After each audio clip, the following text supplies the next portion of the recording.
M4 ನ್ಯೂಸ್ಗೆ ಸ್ವಾಗತ. ನಾನು ಸುನಿಲ್ ಹೊಸಕೋಟಿ.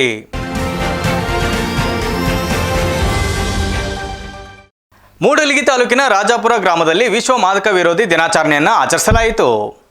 ಜ್ಞಾನ ಗಂಗೋತ್ರಿ ಶಾಲೆಯ ಪೂಜ್ಯರು ಮತ್ತು ಅಮ್ಮನವರ ಹಾಗೂ ಮುಖ್ಯ ಕಾರ್ಯನಿರ್ವಹಣಾ ಅಧಿಕಾರಿಯವರ ಮಾರ್ಗದರ್ಶನದಲ್ಲಿ ವಿಶ್ವ ಮಾದಕ ವಿರೋಧಿ ದಿನಾಚರಣೆಯನ್ನು ಮಾಡಲಾಯಿತು. ಕಾರ್ಯಕ್ರಮದಲ್ಲಿ ಆನ್ಲೈನ್ ಮೂಲಕ ಪೂಜ್ಯರ ಮಾಹಿತಿ ಹಾಗೆ ಆರಕ್ಷಕ ಠಾಣೆಯ ಅಧಿಕಾರಿಗಳು ನೀಡಿದ ಮಾದಕ ವಸ್ತುಗಳ ಸೇವನೆಯ ದುಷ್ಪರಿಣಾಮ ಬಗ್ಗೆ ಸವಿಸ್ತಾರವಾಗಿ ಮಾಹಿತಿ ನೀಡಿದರು. ಮುಂದಿನ ಬದುಕನ್ನು ಕಟ್ಟಿಕೊಳ್ಳುವ ಬಗ್ಗೆ ಮಾಹಿತಿ ನೀಡಿ ಮಾದಕ ಸೇವನೆಯಿಂದ ದೂರವಿರುವ ಬಗ್ಗೆ ತಿಳಿಸಿದ್ದಾರೆ.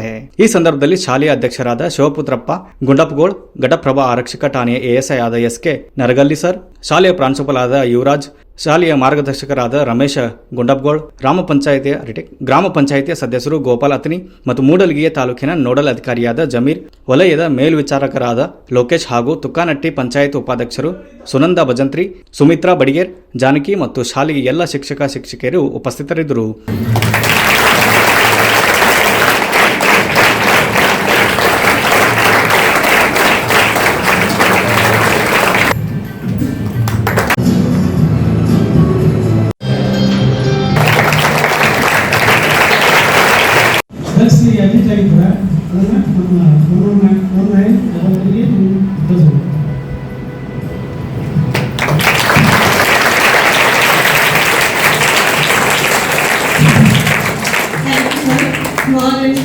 ಎಲ್ರಿಗೂ ನಮಸ್ಕಾರ.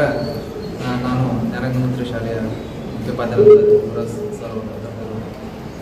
ಇವತ್ತಿನ ದಿನ ಜೂನ್ 26 ಅಂತಾರಾಷ್ಟ್ರೀಯ ಮಾದಕ ವ್ಯಸನ ಹಾಗೂ ಅಕ್ರಮ ಸಾಗಾಣಿಕೆ ತಡೆಗಟ್ಟುವಂಥ ಒಂದು ಜಾಗೃತಿ ಕಾರ್ಯಕ್ರಮವನ್ನು ನಮ್ಮ ಶಾಲೆಯಲ್ಲಿ ಶ್ರೀ ಕ್ಷೇತ್ರ ಧರ್ಮಸ್ಥಳ ಸಂಘದ ವತಿಯಿಂದ ನಾನು ಸುನಂದ ತುಕ್ಕನಟ್ಟಿ ಗ್ರಾಮದಿಂದ ಈ ಒಂದು ಜ್ಞಾನ ಗಂಗೋತ್ರಿ ಸ್ಕೂಲಲ್ಲಿ ಶ್ರೀ ಕ್ಷೇತ್ರ ಧರ್ಮಸ್ಥಳ ಗ್ರಾಮಾಭಿವೃದ್ಧಿ ಯೋಜನೆಯಿಂದ ಸ್ವಾಸ್ಥ್ಯ ಸಂಕಲ್ಪ ಕಾರ್ಯಕ್ರಮ ಅಂದರೆ ವ್ಯಸನ ಮುಕ್ತ ಕಾರ್ಯಕ್ರಮ ಹಮ್ಮಿಕೊಂಡಿದ್ದು. ಈ ಒಂದು ಶಾಲೆಯಲ್ಲಿ ಎಲ್ಲ ಸ್ಕೂಲ್ ಮಕ್ಕಳು ಹಾಗೆ ಸ್ಕೂಲ್ ಸಿಬ್ಬಂದಿಗಳು ಎಲ್ಲರೂ ಸೇರಿಕೊಂಡು. News reporter Veerabhadra Khore, M4 news Belagavi. ಇದಿಷ್ಟು ಈ ಹೊತ್ತಿನ ಸುದ್ದಿ. ನಿರಂತರ ಸುದ್ದಿಗಾಗಿ ನೋಡ್ತಾ ಇರಿ M4 ನ್ಯೂಸ್.